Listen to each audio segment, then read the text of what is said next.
স্বাগত ডিবিসি সংবাদে আপনাদের সাথে আছি রেদওয়ান আহমেদ। আন্দোলন, সহিংসতা, ষড়যন্ত্র সহ নানামুখী চাপ মোকাবেলায় জাতীয় ঐক্যের ওপর গুরুত্ব দিচ্ছে রাজনৈতিক দলগুলো। তবে কিভাবে হবে এই ঐক্য, তার রূপরেখা এখনো স্পষ্ট নয়। রাজনীতিক এবং কূটনীতিক বিশ্লেষকরা বলছেন, কোনো দলমতকে বাদ না দিয়ে শুধু অভিযুক্তদের বিচারের আওতায় এনে নির্বাচনের দিকে এগোতে হবে, অন্যথায় পরিণতি খুব একটা ভালো হবে না। ৫ই আগস্টের পর থেকেই বাংলাদেশের মানুষ যেন চড়ে বসেছে এক রাজনৈতিক রোলার কোস্টারে। প্রতিদিন নানা আন্দোলন, দাবি দাওয়া, রাজপথ বন্ধ, সহিংসতা সহ ঘটছে হত্যার মতো ঘটনাও। এছাড়া নাগালে আসছে না দ্রব্যমূল্য, বাড়ছে অনিশ্চয়তা। এই বাস্তবতায় অভ্যুত্থানের সুফল নিয়ে সংশয়ে সাধারণ মানুষ। বুধবার প্রধান উপদেষ্টার সঙ্গে সাক্ষাৎ করে জাতীয় ঐক্যর কথা বলেছে বিএনপি। বৃহস্পতিবার প্রায় একই মত জানিয়েছে জামায়াতে ইসলামও। সরকারের উপদেষ্টারা বলছেন, সংস্কার দৃশ্যমান হবার পর ভোট, কিন্তু রাজনৈতিক দলগুলো চাইছে দ্রুত নির্বাচন। আমাদের দল থেকে ইতিমধ্যে আহ্বান জানানো হচ্ছে যে আমরা সকল রাজনৈতিক দল ঐক্যবদ্ধ থাকব, দেশবাসীকে ঐক্যবদ্ধ করার প্রচেষ্টা আমরা নিচ্ছি। এই মুহূর্তে জাতীয় ঐক্য গড়ে তোলাই আমাদের একমাত্র এবং প্রধান লক্ষ্য। অন্তর্বর্তীকালীন সরকার এই কাজটা করার জন্য তার প্রথম দিন থেকে যেটা দরকার ছিল, এখনও আমি মনে করি দরকার, সেটা হচ্ছে রাজনৈতিক দলগুলো প্রধানত একেবারে স্বৈরাচারী দল ছাড়া অন্যদের সাথে আলাপ আলোচনা করে সে একটা পথ যদি বের করতে চায়, তাহলেই সমস্যার সমাধান দ্রুত করা সম্ভব। এদিকে পশ্চিমা দেশগুলোর কূটনীতিকরা সব দলের রাজনীতি করার অধিকারের উপর জোর দিচ্ছেন। আন্তর্জাতিক সম্পর্ক বিশ্লেষকরা বলছেন, সুনির্দিষ্ট অভিযোগ যে রাজনীতিবিদদের বিরুদ্ধে, তাদের বিচারের আওতায় এনে রাজনৈতিক সমন্বয় করতে হবে। এতে অন্যান্য দেশের সাথে সম্পর্ক ঠিক থাকবে বলে মনে করেন তারা। তারা অলরেডি বলা শুরু করেছে, একটা হলো ইনক্লুসিভ নির্বাচনের বিষয়টা তারা স্পষ্ট করেছে। এমনকি জার্মান অ্যাম্বাসাডার তিনি রিকনসিলিয়েশনের কথা বলেছেন খুবই স্পষ্টভাবে। তারা ওই সব দলের নির্বাচন চাইবে। এর একটা বড় কারণ হচ্ছে, যেহেতু তাদের ইনভেস্টমেন্ট থাকে এবং তারা চায় না যে আবার হট্টগোল হয়ে আবার অস্থিরতার মধ্যে পড়ে তাদের যে ইনভেস্টমেন্ট সেটা যেন ক্ষতি হয়। কোনো রাজনৈতিক দল ও মতকে বাতিল করার ফলাফল দেশের জন্য ভালো হবে না বলেও মনে করেন তারা। ইউরোপিয়ান ইউনিয়ন বিশেষ করে। ইশরাত জাহান উর্মি, ডিবিসি নিউজ, ঢাকা। ষড়যন্ত্র করে বাংলাদেশের রাজনৈতিক দলগুলোর ঐক্যে কেউ ফাটল ধরাতে পারবে না এবং সফল হতেও পারবে না বলে মন্তব্য করেছেন বিএনপির স্থায়ী কমিটির সদস্য নজরুল ইসলাম খান। শুক্রবার জাতীয় প্রেস ক্লাবে বাংলাদেশ খেলাফত আন্দোলন আয়োজিত আলোচনা সভায় তিনি আরও বলেন, চিন্ময় কৃষ্ণ দাসকে গ্রেপ্তারের ঘটনায় ভারত একচোখা নীতি অবলম্বন করছে। তারা বিবৃতি দিয়েছে, কিন্তু একজন আইনজীবী হত্যার ব্যাপারে কোনো কথা বলেননি। কেউ যাতে দেশের ব্যাপারে চোখ রাঙাতে না পারে, সে ব্যাপারে সবাইকে সজাগ থাকার পরামর্শ দেন এই বিএনপি নেতা। বলেন, নানা ষড়যন্ত্রের মাধ্যমে দেশে নৈরাজ্য সৃষ্টির চেষ্টা চলছে। পরিস্থিতি মোকাবেলায় আইনশৃঙ্খলা বাহিনীকে সতর্ক থাকতে হবে। সরকারের কাছে আমি অনুরোধ করব যে বাংলাদেশের সব রাজনৈতিক দলগুলির সঙ্গে কথা বলেন, সব ছাত্র সংগঠনের সঙ্গে কথা বলেন, শ্রমিক সংগঠনের সঙ্গে কথা বলেন, সিভিল সোসাইটির সঙ্গে কথা বলেন, সাংবাদিকদের সঙ্গে কথা বলেন, সবাইকে পাশে নেওয়ার চেষ্টা করেন এবং সবাই মিলে এমন একটা ঐক্য গড়ে তুলুন যাতে করে কেউ আমাদের বিরুদ্ধে কোনো চোখ রাঙানোর সাহস না। বর্তমান সরকারকে বেকায়দায় ফেলতে দেশি বিদেশি গোষ্ঠী বেশ তৎপর বলে মন্তব্য করেছেন ধর্ম উপদেষ্টা আফম খালিদ হোসেন। চট্টগ্রামে হামলায় নিহত আইনজীবী সাইফুল ইসলাম আলিফের কবর জিয়ারত শেষে সাংবাদিকদের তিনি একথা বলেন। গুজব থেকে সজাগ থাকার আহ্বান জানিয়ে তিনি আরও বলেন, শান্তি শৃঙ্খলা সম্প্রীতি যাতে বিনষ্ট না হয় সেদিকে সচেতন থাকতে হবে। আইনজীবী হত্যায় জড়িত কাউকে ছাড় দেওয়া হবে না বলেও জানান তিনি। এ সময় প্রাথমিক ও গণশিক্ষা মন্ত্রণালয়ের উপদেষ্টা অধ্যাপক ডাক্তার বিধান রঞ্জন রায় বলেন, কোনো প্রকার অপ্রীতিকর ঘটনা যাতে না ঘটে সেদিকে সবাইকে সজাগ থাকতে হবে। দেশের ভাবমূর্তি রক্ষা করতে দেশবাসীকে ঐক্যবদ্ধ থাকারও আহ্বান জানান তিনি।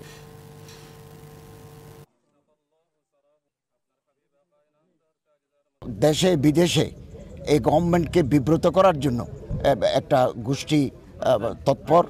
তো আমরা কোনো ক্রমেই আমাদের অভ্যন্তরীণ সৌহার্দ্য, সম্প্রীতি, শান্তি, শৃঙ্খলা যাতে বিনষ্ট না হয়, বহাল থাকে, এর জন্য আমাদেরকে অত্যন্ত সজাগ এবং সচেতন থাকতে হবে।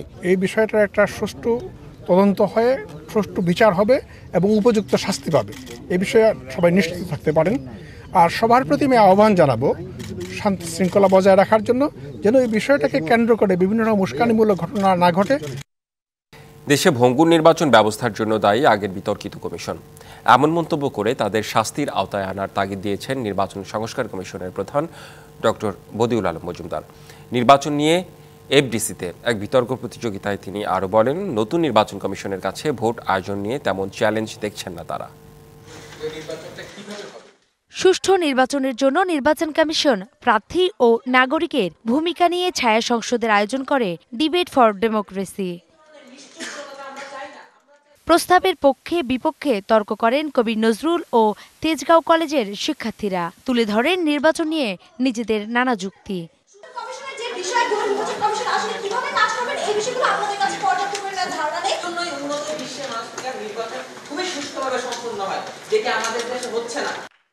ডিবেট ফর ডেমোক্রেসির চেয়ারম্যান বলেন, নির্বাচন দেরিতে হলে ফ্যাসিস্ট সরকারের দোসররা আবারও বিশৃঙ্খলা সৃষ্টি করতে পারে। তাই রোডম্যাপ ঘোষণা করে যৌক্তিক সময়ের মধ্যে নির্বাচন জরুরি।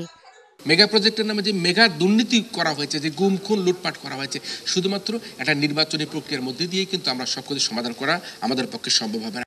এই আয়োজনে যোগ দিয়ে নির্বাচন ব্যবস্থা সংস্কার কমিশনের প্রধান ডক্টর বদিউল আলম মজুমদার বলেন, দেশের ভঙ্গুর নির্বাচন ব্যবস্থার জন্য দায়ী আগের বিতর্কিত কমিশন।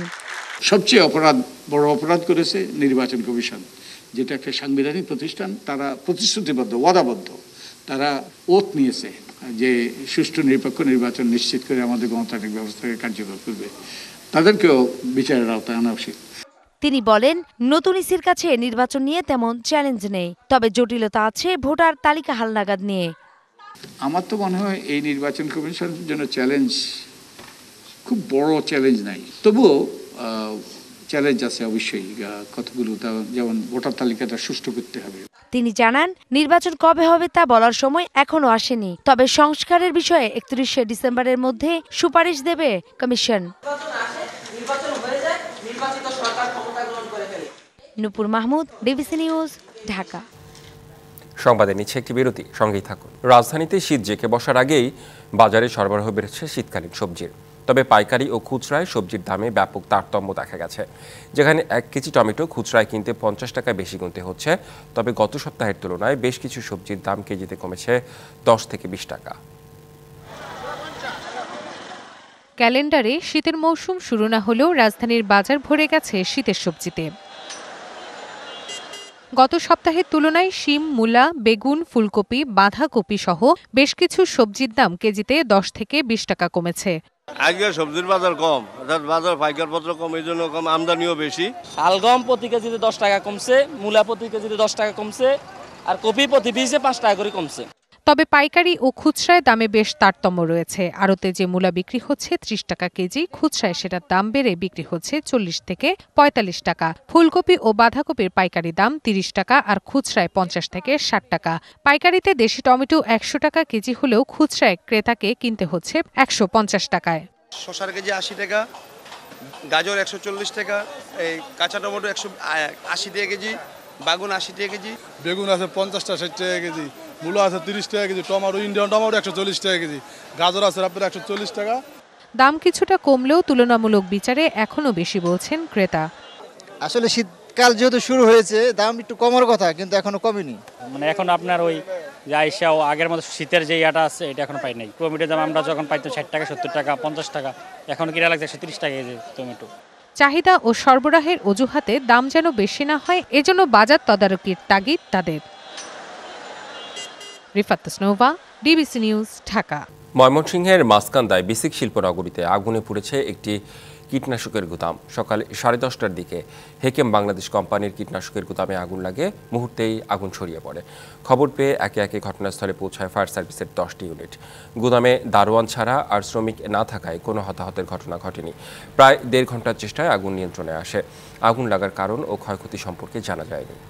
শুক্র ও শনিবার বিকেল 3:30 মানে ডিবিসি নিউজের পর্দায় জমজমাট সংস্কৃতি সংবাদ। দেশ থেকে বিদেশ সপ্তাহ জুড়ে সংস্কৃতি অঙ্গনের সব খবর নিয়ে আমরা থাকি আপনাদের সাথে। স্বাগত ডিবিসির সংস্কৃতি সংবাদে। বিনোদন দুনিয়ার এই আয়োজনে আপনাদের সাথে আছি অর্ঘমিত্রা তরফদার। ঢাকার জাতীয় নাট্যশালা মিলনায়তনে মঞ্চস্থ হলো নাটক খ্বাবনামা। প্রখ্যাত কথা সাহিত্যিক আখতারুজ্জামান ইলিয়াসের উপন্যাসের নাট্যরূপ দিয়েছেন মোহাম্মদ শওকত হোসেন। এটি নাট্য সংগঠন প্রাচ্যনাটের 37তম প্রযোজনা।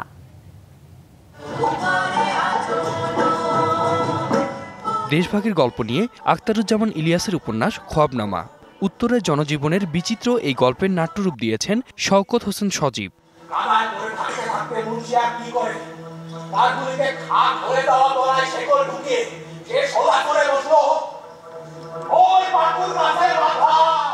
ঔপনিবেশিক শাসনের বিদায় বেলায় তেভাগা আন্দোলন, হিন্দু মুসলিম দাঙ্গা, রাজনৈতিক সামন্ত শাসন সহ জনজীবনের সবই আছে এ নাটকে। আর তাই ক্ষণিকের জন্য হলেও দর্শকরা ফিরে যান 20 শতকের মাঝামাঝি সময়ে।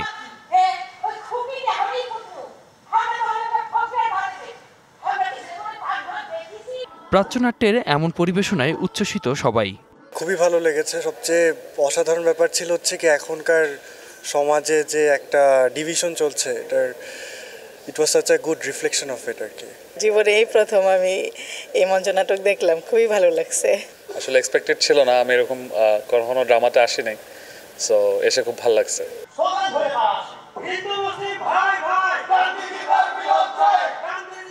আয়োজকরা বলছেন ইতিহাস ও শিল্পের কাছে দায়বদ্ধতা থেকেই নিজেদের স্বকীয়তা অক্ষুণ্ণ রেখেই তাদের এই পরিবেশনা।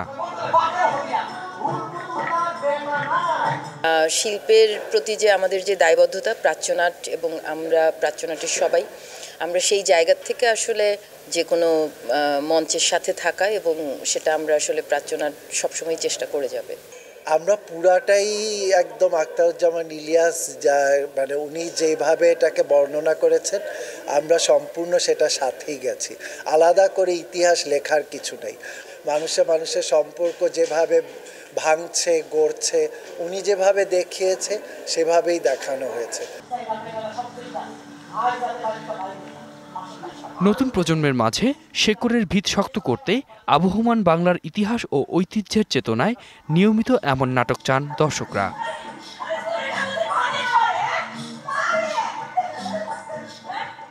আতিক মেজবালগ্ন, ডিবিসি নিউজ, ঢাকা।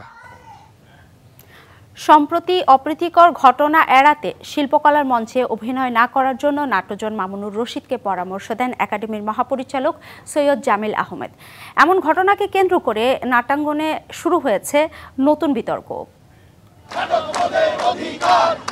সম্প্রতি দেশ নাটকের নিত্যপুরাণ নাটকের প্রদর্শনী বন্ধ করে দেয়া, নাট্যকর্মীদের প্রতিবাদ সভায় হামলার ঘটনায় সমালোচনার সৃষ্টি হয় দেশজুড়ে। এবার নাট্যজন মামুনুর রশিদকে মঞ্চে অভিনয় থেকে দূরে থাকার পরামর্শ দিয়ে নতুন বিতর্কে জড়ালেন একাডেমির মহাপরিচালক সৈয়দ জামিল আহমেদ। নতুন মহাপরিচালকের এমন মন্তব্যকে ঘিরে নাট্যাঙ্গনে শুরু হয়েছে নানা বিতর্ক। এ বিষয়ে নাট্যজন মামুনুর রশিদ জানান, নিত্যপুরাণ বন্ধের প্রতিবাদ করার কারণেই তার অভিনয়ে বাধা দেওয়ার চেষ্টা চলছে। উনি ব্যক্তিগতভাবে আমাকে বলেছেন, প্রকারান্তরে তো বিষয়টা এই যে আমি যাতে অভিনয় না করি। আমি কিন্তু শিল্পকলা একাডেমিতে ময়ূর সিংহাসন নাটকে অভিনয় করেছি, তাতে তো কোনো অসুবিধা হয়নি। আমি মহিলা সমিতিতে অভিনয় করেছি, তাতেও কোনো অসুবিধা হয়নি। অসুবিধার একটা জায়গা আছে, কারণ হলো যে নিত্যপুরাণকে তারা বন্ধ করেছে। এরপরে এটার প্রতিবাদ সভায় তারা হামলা করেছে আমার উপর। পরের দিন আমাদের শো ছিল এবং আমরা শোটা বন্ধ করে দিতে বাধ্য হলাম। বিকজ সেখান থেকেই এই কথাগুলোর সূচনা হলো যে আমি যদি অভিনয় করি তাহলে হামলা হবে। তবে একাডেমির মহাপরিচালক সৈয়দ জামিল আহমেদ জানান, অপ্রীতিকর ঘটনা এড়াতেই সহকর্মী হিসেবে মামুনুর রশিদকে এমন পরামর্শ দিয়েছেন তিনি।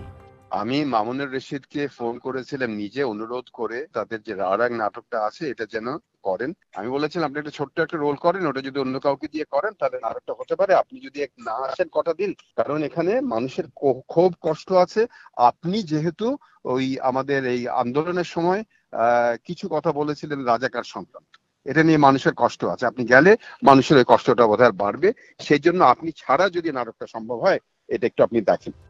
মামুনুর রশিদের বিশ্বাস, দেশের শিল্প সংস্কৃতির বিরুদ্ধে গভীর ষড়যন্ত্র চলছে। নাট্যশিল্পীদের কাজ করতে না দেয়া তারই অংশ। একটি মহল তো চাচ্ছেই যেটা বন্ধ হয়ে যাক, শিল্প সাহিত্য সংস্কৃতি প্রয়োজন নেই। সিদ্ধান্ত আমরা জানিয়ে দিয়েছি, আমরা করব না, রানাং করব না, তারপরে কোম্পানিও করতে পারবো না। চলুক, যতদিন এই ব্যবস্থা চলে চলুক। স্বাধীনতা পরবর্তী বাংলা নাটকে অনন্য অবদান রাখা শিল্পী মামুনুর রশিদ অনবদ্য অভিনয় আর নির্দেশনার গুণে পেয়েছেন 21 পদক সহ অজস্র সম্মাননা। Sourav Bappa, DBC news, Dhaka. নিরাময়ের ঐক্যতান শিরোনামে ঢাকার আলিয়াস প্রসেসে বাদ্যযন্ত্র প্রদর্শনী শেষ হচ্ছে আজ। ঐতিহ্যবাহী সব বাদ্যযন্ত্রের পাশাপাশি প্রদর্শনীতে স্থান পেয়েছে শিল্পী জাকির হোসেনের তৈরি বৈচিত্র্যময় সব বাদ্যযন্ত্র।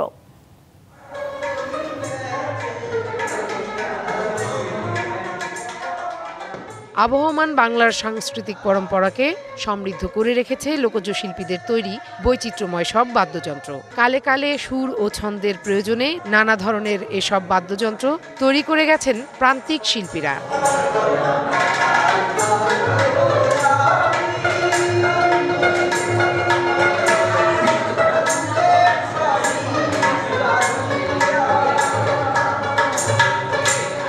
শিল্পী জাকির হোসেন গানের পাশাপাশি দীর্ঘদিন ধরে চালিয়ে যাচ্ছেন বাদ্যযন্ত্র নির্মাণের কাজ, আর এতে ব্যবহার করেন কাঠ, বেত, বাঁশ, চামড়া।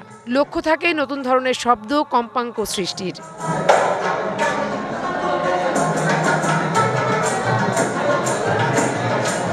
এই প্রদর্শনীতে দর্শনার্থীদের প্রতিক্রিয়ায় মুগ্ধ শিল্পী জানান এগিয়ে যাওয়ার প্রত্যয়। একতার থেকেই ভালোবাসাটা শুরু, যে একতারের মধ্যে এত গভীরতা, স্বাদ মিটছে না আসলে। যেমন তার বেড়েই যাচ্ছে, সরোদের মতো অতগুলো তার হচ্ছে না, বা রাবাবের মতো অতগুলো তার হচ্ছে না, কিন্তু আমাদের দোতারা স্বরাজের মধ্যেই যে কম্বিনেশনগুলো করা যায়, এগুলো প্রত্যেকটা যন্ত্র এক একটা combination.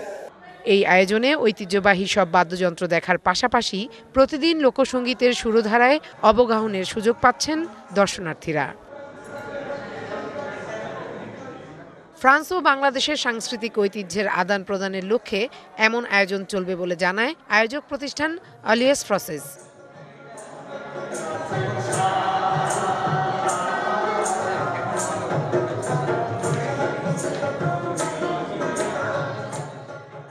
Farhana Juthi, DBC news, Dhaka. সংস্কৃতি সংবাদে এই ছিল আজকের আয়োজন। ডিবিসি নিউজের সঙ্গেই থাকুন।